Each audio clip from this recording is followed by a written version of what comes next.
Soll's das mit dem Spanisch auch gewesen sein? But that's all the Spanish I can just about master. So, Aber lieber Pedro, comrades, Pedro, we're delighted to have you here at our party congress in Berlin, re-elected as Spanish Prime Minister.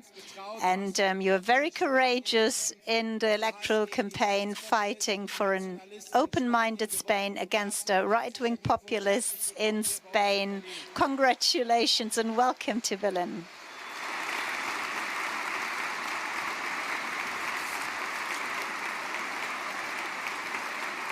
Und lieber Pedro, and Pedro, wir haben im letzten Monat in Malaga beim Kongress when we met in Malaga last month at the Congress of the European Social Democrats, we saw the passion, your passion, and the passion of the Spanish comrades in favor of a strong Europe. And today you're here visiting us. And I can assure you that you have a passionate partner by your side with the German Social Democrats when it's about promoting a social and strong Europe and to fight against the far right and the right-wing extremists in Europe. And we do that together, standing side by side, comrades. in Malaga. In Malaga, Beim Kongress at the Congress, I also met Anat Shoshani. She's 25 years old and from our Israeli sister party, Avoda. 72-jährige And Anat's grandmother, 72 years old, was kidnapped by Hamas on the 7th of October to Gaza on the very day when Hamas brought so much horror onto Israel, when they killed 1,200 innocent civilians and kidnapped hundreds of people. So from the democratic center of our country, we express the full solidarity with Israel, and it's our historic responsibility to protect Jewish life. Comrades, this signal is clear, and it's been sent out from the democratic center of our country. Lieber Herr Botschafter, Your Excellency, Ron Prosser, we're also delighted to have you here at our party congress. You stand, or you symbolize the close connection that we have as a party with your country. And as Social Democrats, I want to repeat, never again does have no expiry date, because never again is an attitude that we as Social Democrats have adopted.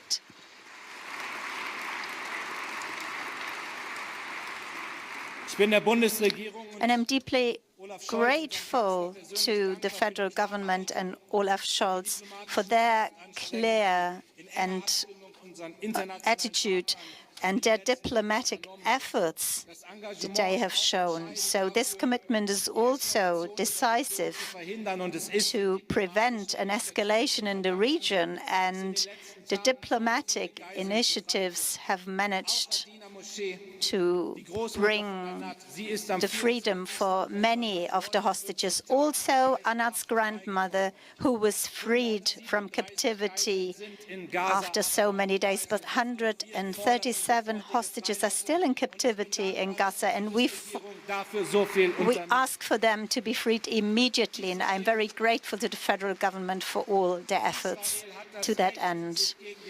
Israel does have the right to protect itself against the terror of Hamas and to make sure that such acts will never be repeated again. Comrades, we also see the terrible humanitarian situation in Gaza, the many lives lost among the civilians, many children who lost their lives, and it's breaking our heart. And we see in Germany as well that citizens here in Germany are suffering, are fearing for the lives of their loved ones because of the terror that Hamas brought to the region. And their pain, their suffering is part of our society, just as well as the pain of the many Israelis who fear for the future of their country. And now, do I really need to take a decision whether to share in the pain of one side or the other? No, because we are convinced every civilian life lost is is terrible and cannot be accepted, and that we do not choose sides in that respect, comrades. So the European Union and federal government have multiplied and increased humanitarian aid for Gaza, so those injured can be helped, and that is all in the spirit of international law, and the rules and regulations of international law need to be abided by and adhered to also in this war, comrades. And the wise words of Isaac Rabin, well, I want to remember these words. He said that Israel needs to fight against terror as if there were no negotiations, and lead negotiations as if there wasn't any terror.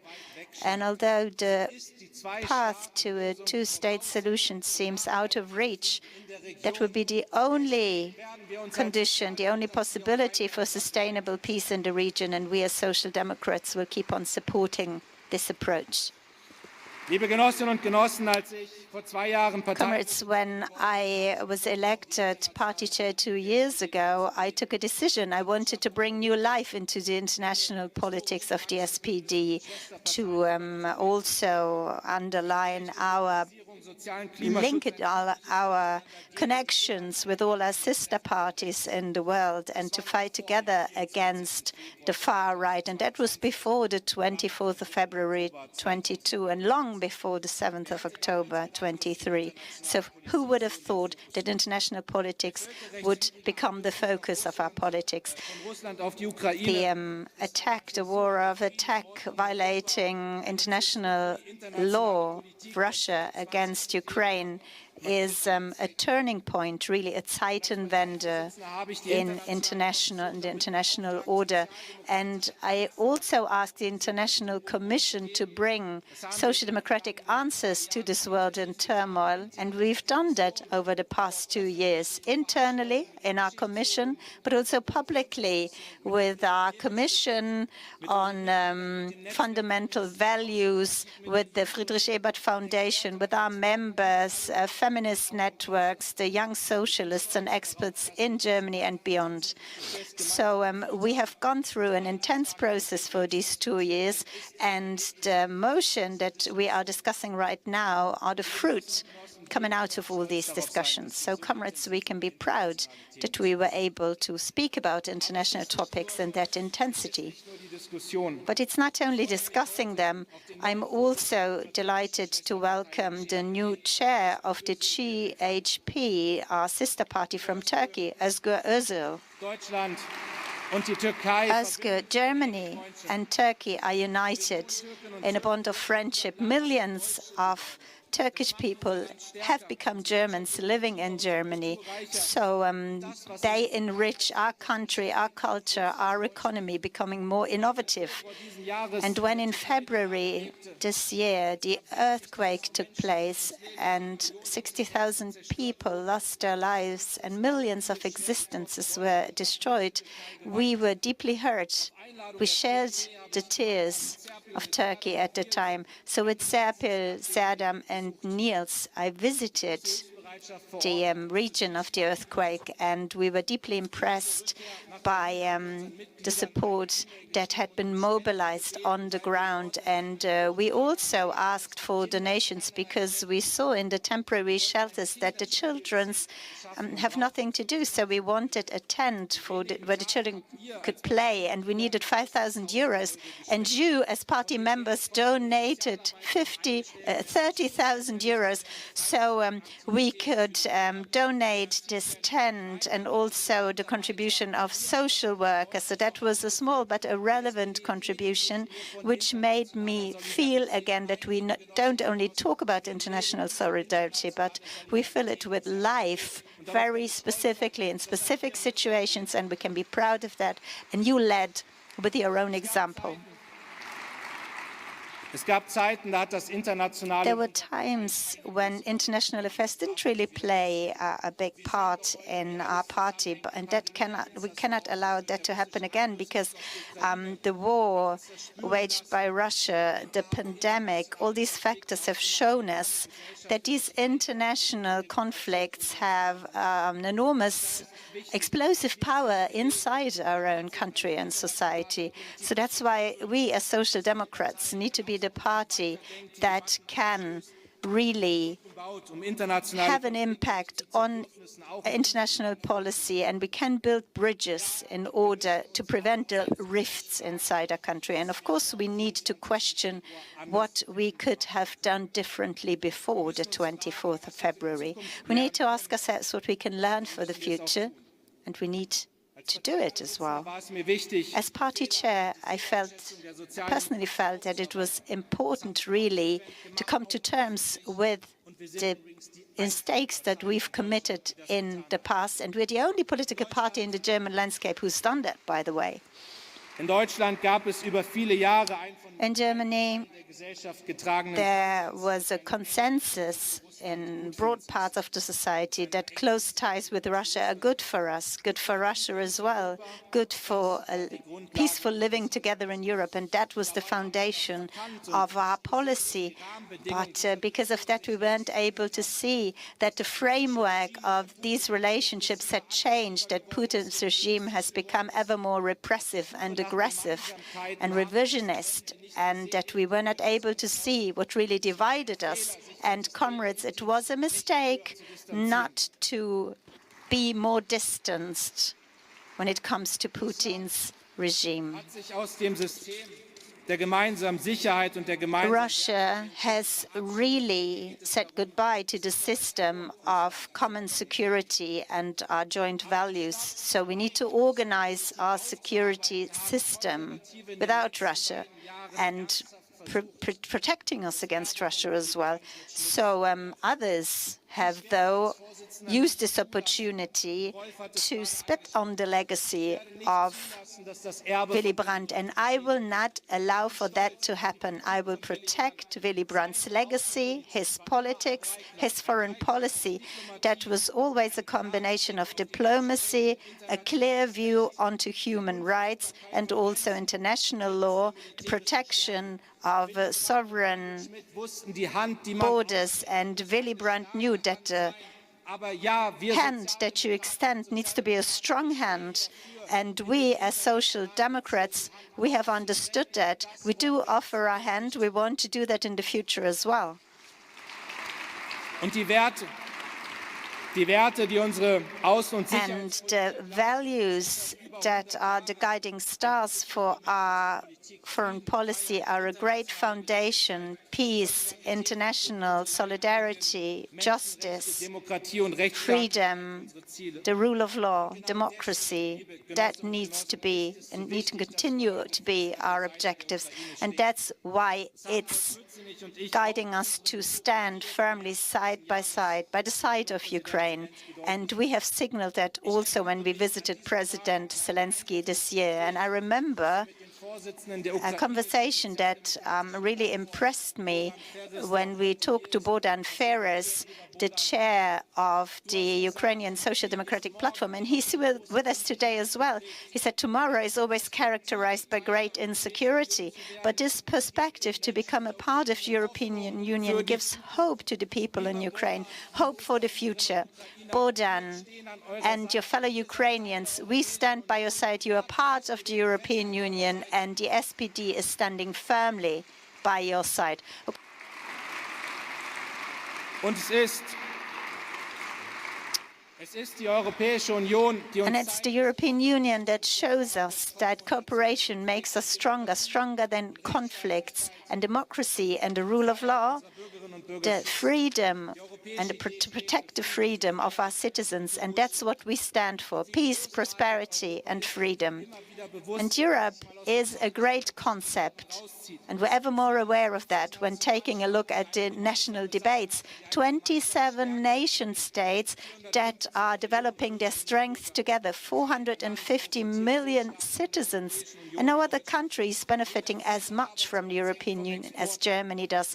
Every fourth job is depending on the exports towards European Union member states. So whenever our European partners are well off, that will also mean prosperity and strength for Germany.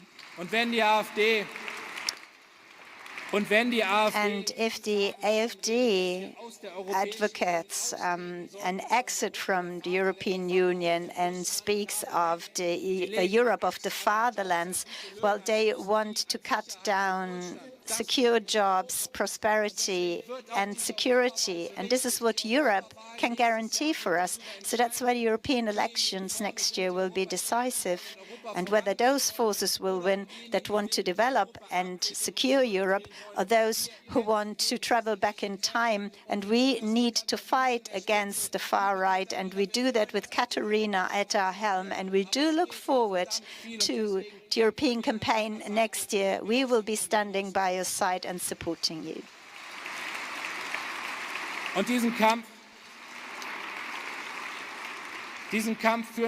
And we are also engaging in this fight all over the world.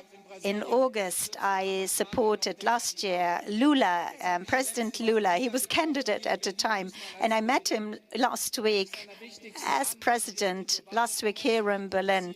And he, of course, wants to forge more bonds between the social-democratic family around the globe. And that's why I'm grateful that we, as SPD, have now an agreement with the PT, the party in Brazil, that we want to stand together. We want to improve also our approaches in terms of climate policy. Also in Mongolia, we have similar agreements. So, comrades, it's important that we also look onto countries outside Europe. The world is in turmoil, and we need to take the global south into account. Rolf has mentioned it. It's not about prescribing other nations how they need to be, but that we need to be aware that this is an international competition also against countries like China and Russia. And we need to make clear that we are the better partners. We have cooperation on offer, speaking on eye level, in equal rights. And we need to make it clear and need to make sure that we want to take on leadership and not leave it to China and Russia on the international arena. And that's why I want to be very clear. And Olaf, I'm very grateful to you that you as Chancellor follow exactly this path. That was a very hysterical debate last year when we discussed the question of whether our Chancellor is to travel to China or not. A hysterical debate. But then you were there standing next to Xi Jinping, and then you said very clearly, you sent a clear signal: no threat, no nuclear threat, no use of nuclear weapons. And that was the only right thing to do. Of course, it was the right decision to travel to China and to also show the values that we stand for, to look for global cooperation and to send a joint signal to Russia as well. Thank you, Olaf, for having done that. And it's great that you are having this international mission and that you're living up to it. Comrades, so the motion includes different answers from a social democratic perspective, and it was a great debate that we've had for the last 2 years. And I'm very happy that we can also continue the debate here at the Party Congress. Thank you for everybody who's contributed to it. And I'm passing the floor now to the Spanish Prime Minister, Pedro. The floor is yours. Please come to the stage.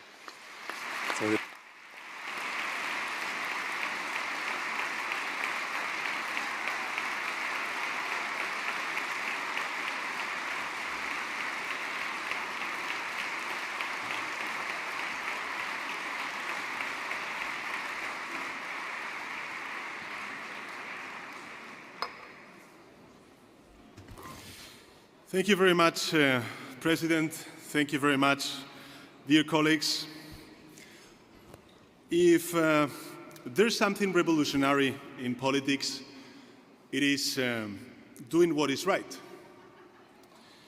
And what is right in times of uncertainty and deep transformation like the ones we're living is to show leadership and determination. Doing what is right is not succumbing to melancholy or being carried away by inertia. It is having the courage to drive change. As your motto states, working for a fairer Germany. So, dear Olaf, thank you for doing what is right.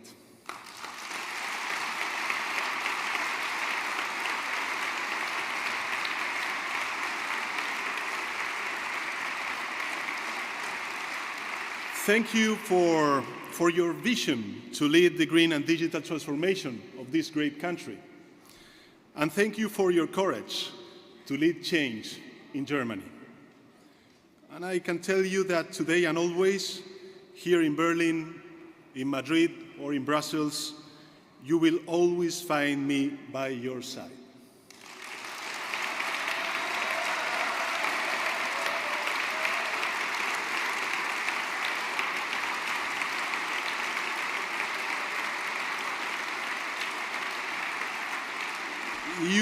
You can count on me, you can count on the Spanish socialists to fight all the battles and challenges that unite us. Dear comrades of the SPD, I want to tell you something. To me, as Secretary General of the Socialist Party in Spain, being at your Congress is much more than a great honor. It is almost a moral obligation. We, the Spanish socialists, have a tremendous debt of gratitude to this great party, the SPD, not only for helping us to strengthen social democracy in Spain, but because the SPD decisively contributed to consolidating democracy in my country. Thank you very much for that.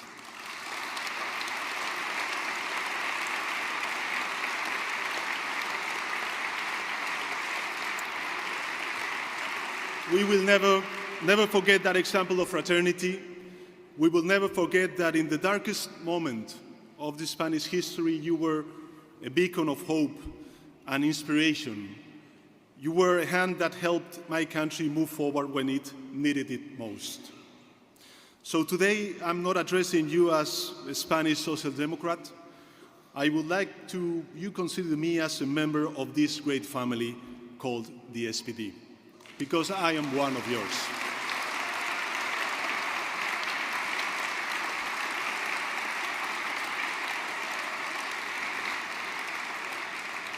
Dear comrades, we live in times of uncertainty and great transformations. Reality is becoming increasingly complex, and the future is becoming more uncertain. Technology has transformed our lives to levels we do not fully comprehend. Climate change threatens the future of our planet. We have just overcome an unprecedented pandemic. We thought we had left behind military conflicts in Europe, but we are experiencing them in Ukraine and now also in the Middle East.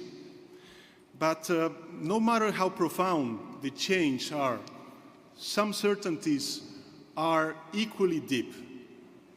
We know that inequality is a corrosive force against coexistence and peace. We know that education is the best investment a society can make. We know that a public safety net in the face of misfortune is a guarantee for progress. So in a time of great uncertainties, it is good to remain faithful to the principles and values that define us, those of social democracy. Europeans learned this with much suffering. We know that hatred and fear are dangerous viruses, a virus that can be lethal for our democracies. The far right understand this very well.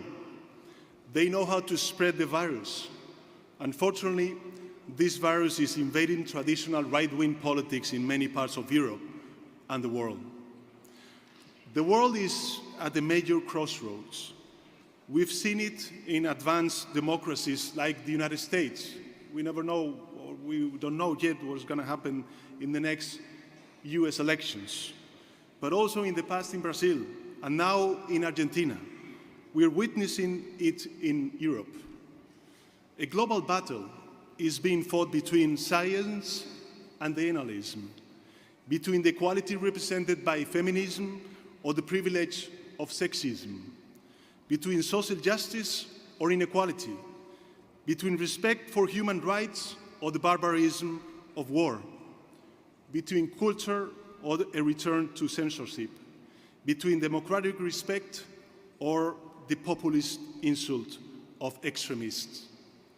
That is what is at stake, right here and right now. Either democracy provides security or insecurity will jeopardize the survival of democracy. Either we face all this huge transformation, climate change, digital transformation with social justice, or the foundation of our prosperity will be weakened. Either Europe moves forward or Europe returns to the past.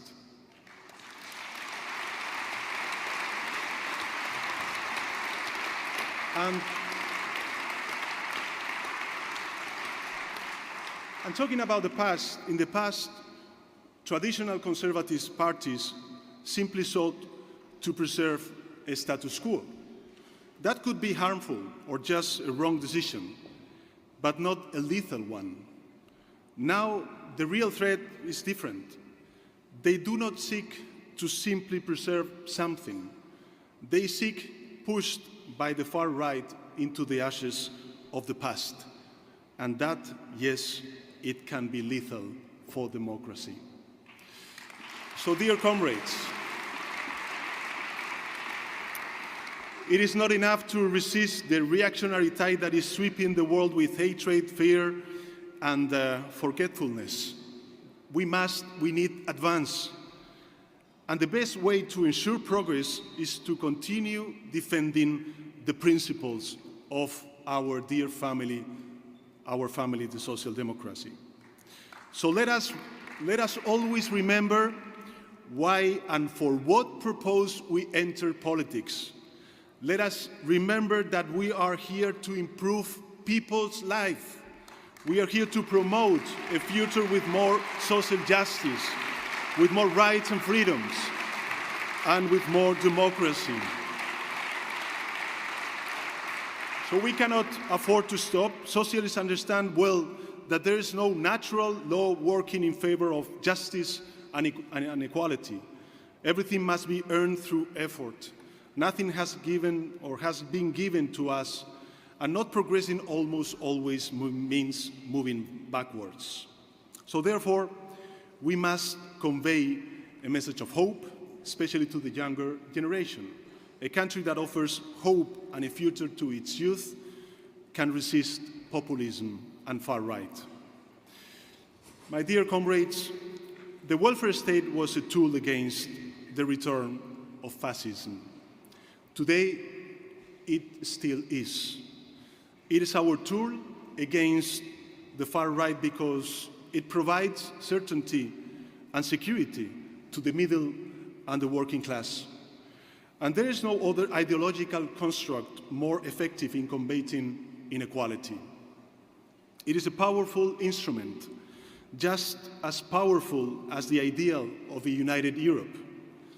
Europe is not only a powerful safety net, as it proves during the pandemics. It is a global force and a source of inspiration in a world in need of it. A brave ideal in constant motion. This brave and determined Europe faces an existential dilemma today. Do we want a Europe that serves as a beacon to inspire the world through its example of integration and progress? Or do we want a Europe hiding behind the trenches? Do we want to be an inspiration, proof that democracy, social justice, and cutting-edge economics can work together, or do we want a frightened Europe dominated by fear? We need a Europe that is increasingly united and at the same time increasingly open. A forward-looking Europe without nostalgia, not even for the achievements already attained. We need a Europe that does not bow the knee to the elites, one that does not succumb to fear and pessimism, one that continues to lead the fight against climate change, one that contributes ethical meaning and human value to the major transformations anticipated by digitalization or the development of artificial intelligence. My friends, my friend Olaf, dear Olaf, your cause is our cause. Your success will be our success because we believe in the same principles, because we wield the same weapons of justice and hope, because we are united by the desire to move forward and not retreat in the face of the same adversary. An adversary that we halted a few months ago in Spain with the power of the people, the power of votes. Spain said no to regression and fear. It said no to the past and retrogression. And Spain said yes to progress. It said yes to the future and the unwavering will to advance.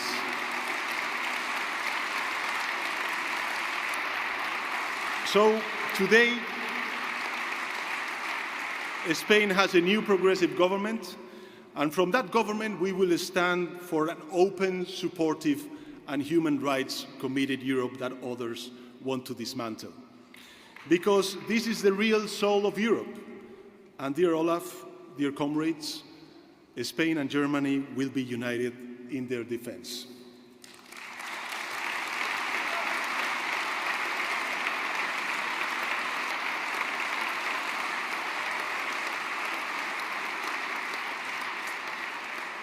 It is often said that perseverance leads to victory. Next year, in the European elections, we must prove it right. We don't consider any battle lost, and we don't consider any battle lost, and at the crossroads, we will stand on our principles while others are giving up. We must assume that responsibility, my dear comrades, even if we have to do it alone due to the desertion of those unable to resist the advance of the far right. Dear friends, I have spoken about memory, Europe, the principles, values of social democracy, and the need to resist the virus of hatred and fear that the right and the far right tries to spread. Let me finish with the memory of a man whose life embodies all these values. Tomorrow will mark the 100th anniversary of the birth of one of the greatest Spanish socialists or progressive personality, Jorge Semprún. He was the Minister of Culture in the socialist government in Spain back in the 80s of the 20th century, a committed Democrat to the cause of freedom in Spain, France, and Germany. Confined in the Buchenwald camp near Weimar, close to the oak tree preferred by his beloved Goethe, he sought refuge in the verse of Hölderlin and Heine. Shortly before his death, Semprún spoke in the Bundestag at an event in memory of the victims of Nazi barbarism. There, he praised with admiration, and I quote, the human mentality and the extraordinary civic courage of his German anti-fascist comrades. So, dear comrades,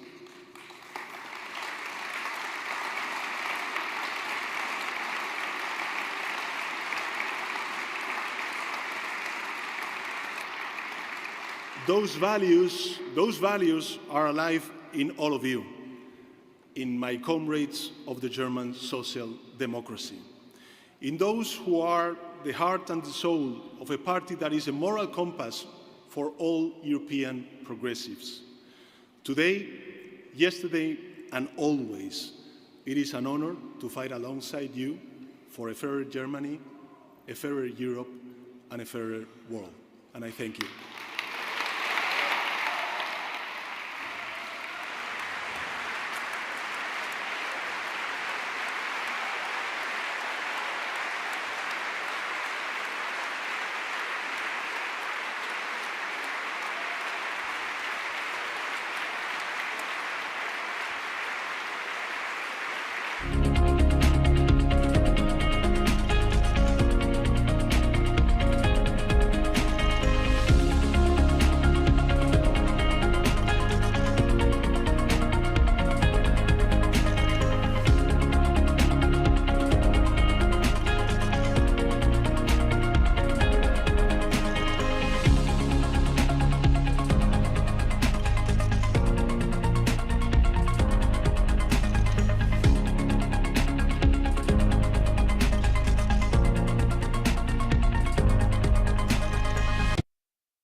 En cumplimiento al acuerdo ACQID-INE 221/2023, de conformidad con lo dispuesto en el artículo 134 de la Constitución Política de los Estados Unidos Mexicanos, la propaganda, bajo cualquier modalidad de comunicación social que difundan como tales los poderes públicos, los órganos autónomos, las dependencias y entidades de la administración pública y cualquier otro ente de los 3 órdenes de gobierno, deberá tener carácter institucional y fines informativos, educativos o de orientación social. Las personas servidoras públicas tienen en todo tiempo la obligación de aplicar con imparcialidad los recursos públicos que están bajo su responsabilidad, sin influir en la equidad de la competencia entre los partidos políticos.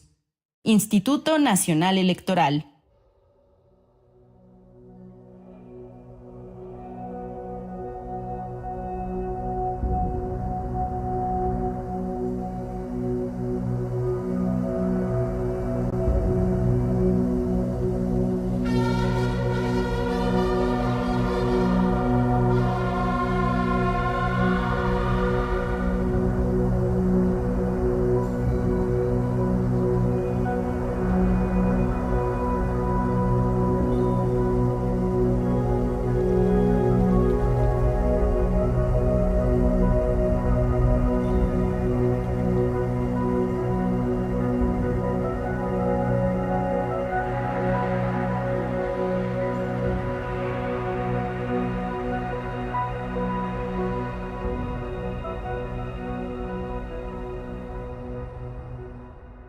En cumplimiento al acuerdo ACQID-INE 221/2023, de conformidad con lo dispuesto en el artículo 134 de la Constitución Política de los Estados Unidos Mexicanos, la propaganda, bajo cualquier modalidad de comunicación social que difundan como tales los poderes públicos, los órganos autónomos, las dependencias y entidades de la administración pública y cualquier otro ente de los 3 órdenes de gobierno, deberá tener carácter institucional y fines informativos, educativos o de orientación social. Las personas servidoras públicas tienen en todo tiempo la obligación de aplicar con imparcialidad los recursos públicos que están bajo su responsabilidad, sin influir en la equidad de la competencia entre los partidos políticos.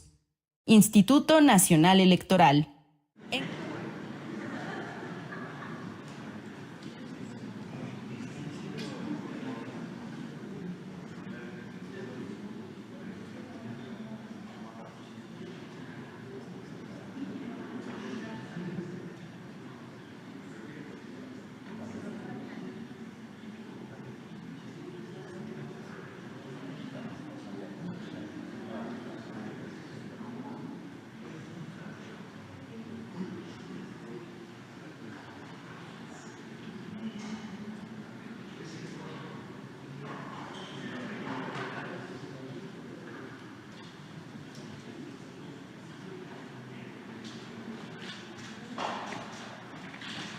Buenos días. Ánimo, ánimo. Ya es viernes. Vamos a informar sobre los programas de bienestar. Más que nada, avisar a adultos mayores sobre trámites que se tienen que hacer para los que van a cumplir los 65 el año próximo, este año, a partir de noviembre hasta junio del año próximo. Bueno, Ariana lo va a explicar bien. Es informarles de cómo vamos en el programa Adultos Mayores, lo de discapacidad y otras acciones, a ver si también se informa lo que está haciendo Bienestar en Acapulco, ¿cómo vamos ahí? Pues eso es. Adelante, Ariana.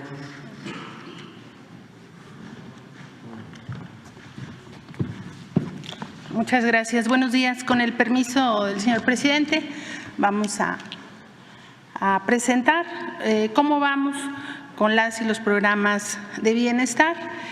Como ustedes saben, la pensión de adultos mayores, adelante, es un derecho constitucional que ya está establecido en nuestra Carta Magna y que se entrega a partir de los 65 años, aunque la reforma constitucional está a los 68 años. El presidente definió a partir del 2021 que fuera un derecho universal a partir de los 65 años. Adelante. 11.841.000 adultos mayores ya reciben esta pensión. La inversión social anual de este programa en 2023 es de 339.000 millones de pesos. Adelante. Aquí traemos una gráfica de cómo ha evolucionado el monto que se entrega de manera bimestral a cada uno de los derechohabientes. En el 2018 se recibían 1.160 pesos bimestrales. El compromiso del presidente cuando fue candidato es que esta pensión se duplicaría su monto inmediato, se llegara al gobierno, lo cual sucedió. Y a partir de ese momento tuvo incrementos permanentes. Los primeros 3 años fue un incremento inflacionario y posteriormente en el 2021 el presidente estableció un plan especial para la atención de los adultos mayores con aumentos del 15% dentro del mismo año del 2021 y posterior del 25%. De tal manera que de 1.160 pesos hoy se están recibiendo 4.800 pesos y ya en menos de un mes, en enero, se estarán recibiendo los 6.000. Adelante. La inversión social anual durante este sexenio ya la podemos informar de manera global porque el presupuesto ha sido aprobado por parte de la Cámara de Diputados de 2024. De tal manera que de 35.620 millones que se tenían destinados para esta pensión en el 2018, al próximo año, en 2024, serán 465.048 millones destinados al bienestar de nuestros queridos adultos mayores. La inversión de todo este sexenio será en esta pensión de 1.440.000 millones de pesos. Es una inversión histórica y el incremento entre 2023 y 2024 será de 125.000 millones de pesos. Adelante. Aquí traemos una gráfica de cómo ha evolucionado el monto individual de la pensión, no solamente dentro de la administración del presidente López Obrador, sino los 2 sexenios anteriores, que es cuando por primera vez se empieza a entregar algún recurso a los adultos mayores, en ese momento enmarcado en otros programas y posteriormente como pensión. Nace en el 2007 y se otorgaban 1.000 pesos. Durante ese sexenio, del 2007 al 2012, no hubo ningún incremento a esta pensión. Durante 6 años, los adultos recibieron 1.000 pesos. En el siguiente sexenio hubo un ligero aumento en 2014 de 50 pesos y para el 2015 hubo este incremento a 1.160. De tal manera que entre 2013 y 2018, que fue el sexenio anterior, solo se incrementaron 160 pesos. A partir de la llegada del presidente López Obrador, esta pensión ha incrementado ya con el presupuesto del 2024 4.840 pesos. Ya en próximos días los adultos mayores empezarán a recibir los 6.000 pesos y se habrá quintuplicado esta pensión. Estamos muy contentos que así sea. Adelante. Y bueno, también enmarcado en la inversión social anual de esta pensión, en el sexenio del 2007 al 2012 se invirtieron 67.859 millones de pesos. En el sexenio del 2013 al 2018, 211.886 millones de pesos. Y en el sexenio del presidente López Obrador, 1.440.109 millones de pesos. Adelante. En materia de discapacidad, como ustedes saben, ya es un derecho para las niñas y los niños acceder a la pensión para personas con discapacidad, igual que nuestros pueblos indígenas, afromexicanos, de entre los 0 y los 64 años. Para ellos siempre esta pensión ha sido universal. Adelante. Esta pensión inició con 1 millón de niñas y niños, jóvenes y adultos de las zonas indígenas y de las zonas más pobres del país. Inició con 1 millón de derechohabientes. Posteriormente, como ustedes saben, el presidente planteó la firma de convenios con los gobiernos estatales para que se estableciera la universalidad de esta pensión. Hemos avanzado y por eso ya estamos llegando a un padrón de 1.410.000 derechohabientes de esta pensión. En este año la Federación está invirtiendo 26.577 millones de pesos, a los que se adicionan casi 4.000 millones de pesos que están invirtiendo los estados en estos convenios de aportación del 50% y del 50% para alcanzar la universalidad de esta pensión. Adelante. En esta gráfica les mostramos, antes de que existiera la pensión en este gobierno, no había ningún apoyo para las personas con discapacidad, solamente en la Ciudad de México, que quedó establecido cuando nuestro presidente fue jefe de gobierno de la ciudad. A partir del 2019 se estableció esta pensión y nace con un monto de 2.550 pesos. Ha tenido una actualización respecto a la inflación, su monto individual, hasta llegar el próximo año a 3.100 pesos. Adelante. Como no había un programa previo a lo que se hace en este gobierno, no teníamos una comparativa en el 2018 de inversión, pero lo que en este sexenio se ha invertido en materia de discapacidad son 111.396 millones de pesos. Es una inversión muy importante y el próximo año ya tenemos autorizados 27.864 millones de pesos. Adelante. Aquí les traemos el mapa de los estados que están ya siendo universales gracias a que los gobiernos estatales han colocado la inversión para que alcancemos esta universalidad. Baja California Sur, Campeche, Chiapas, Colima, Ciudad de México, Guerrero, Michoacán, Morelos, Nayarit, Puebla, Sinaloa, Sonora, Tlaxcala, Zacatecas, firmaron el año pasado, en el año 2022, y para 2023, que es este año, firmaron Hidalgo, el Estado de México, Oaxaca, Quintana Roo, San Luis Potosí, Tamaulipas y Veracruz.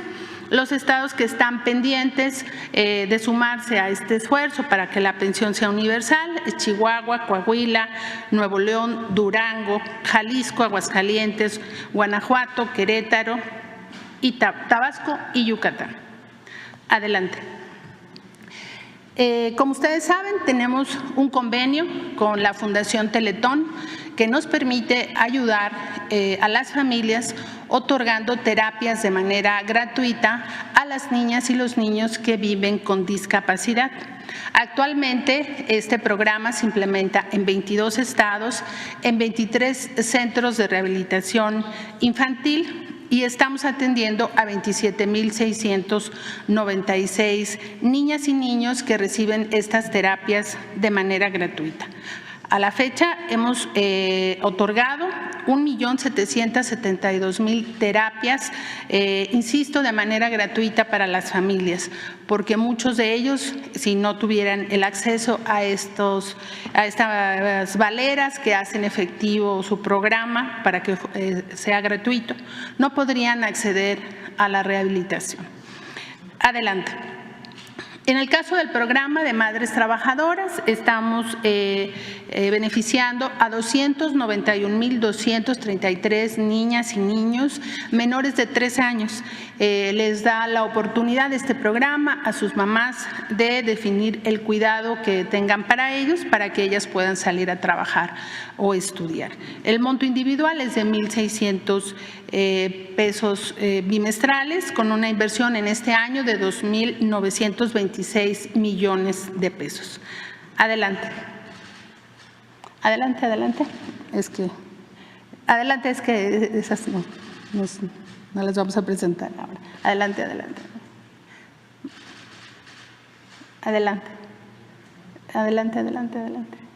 Gracias. La suma de las pensiones y programas de bienestar de la Secretaría de Bienestar son 13,992,321 derechohabientes y beneficiarios que reciben una pensión, un apoyo, un programa a través de los programas de la Secretaría. La inversión social anual para este año es de 405,982 millones de pesos. Adelante. Y aquí también presentamos una gráfica de cómo ha evolucionado en este gobierno la inversión que se hace a los programas de la Secretaría de Bienestar. En el 2019 ejecutamos 137,987 millones de pesos y para el 2024 tenemos asignados 526,753 millones de pesos, lo que ha significado que se haya invertido en este sexenio, se vaya a invertir con el esfuerzo del próximo año 1,640,000 millones de pesos. Y por último, comentarles que una decisión muy importante, estratégica para que todo esto pueda funcionar de manera correcta es la definición del presidente de entregar los recursos de manera directa y sin intermediarios, lo que ha significado un esfuerzo de bancarización de las y los derechohabientes y beneficiarios de los programas, de tal manera que hoy con mucho gusto les informamos que los 13,9 millones de beneficiarios de la Secretaría de Bienestar, todos ya cuentan con una tarjeta bancaria. Y a partir del bimestre septiembre-octubre no tuvimos ya ningún pago en efectivo. Como ustedes ven en la gráfica, en el 2018 era el 50% del pago en efectivo y el 50% bancarizado. Hoy para el 2023 ya están bancarizados todos los beneficiarios y la dispersión es exclusivamente de esta manera.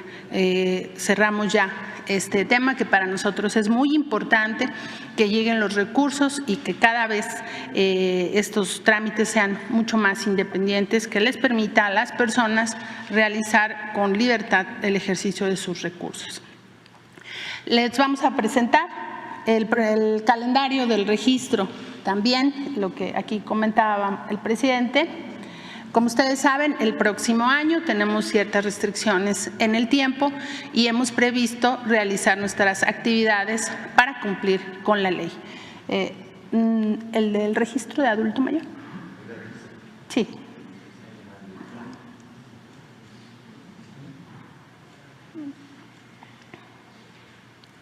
Adelante. Tenía otra. Venía. Exacto, gracias. Bueno, la fecha para este registro aperturamos el día 4 de diciembre y será hasta el día 23 que estaremos haciendo este registro. Es para los nacidos a partir del 1 de noviembre y hasta el 30 de junio. Como hacemos un ejercicio de pago bimestral, siempre registramos, por ejemplo, en noviembre y diciembre, los nacidos en este bimestre en la segunda quincena. Por el tema de las festividades navideñas, lo adelantamos a la primer quincena. De tal manera que quienes nacieron entre el 1 de noviembre y cumplirán años durante el primer semestre del 2024, es el momento de registrarse entre el 4 y el 23 de diciembre. Hemos establecido 2.096 módulos en todo el país y pueden consultar la página de la Secretaría de Bienestar para saber en dónde está el módulo más cercano a su domicilio. Adelante. ¿Qué hay que presentar para el registro? Identificación oficial con fotografía vigente, el acta de nacimiento legible, la CURP, el comprobante de domicilio y muy importante también dejarnos un número de teléfono para que a través de un mensaje de texto les avisemos cuando esté su tarjeta lista para que la vayan a recibir. Adelante. Y bueno, hemos asignado, como ustedes saben, realizamos el calendario por letra para que tengamos orden y demos una mejor atención a todos nuestros adultos mayores, de tal manera que estaremos entre el 4 y el 23 haciendo este registro. Adelante. Ahora sí lo de Acapulco. Gracias. Bueno, pues a la fecha, el día de hoy hemos ya entregado al corte de la noche 234.587 apoyos por concepto de limpieza a quienes censaron en nuestra tarea de aplicación del censo. Estamos en Acapulco, 3.500 servidores de la nación, a quien desde aquí les agradecemos pues todo el esfuerzo porque han venido de todas las regiones del país a apoyar a nuestro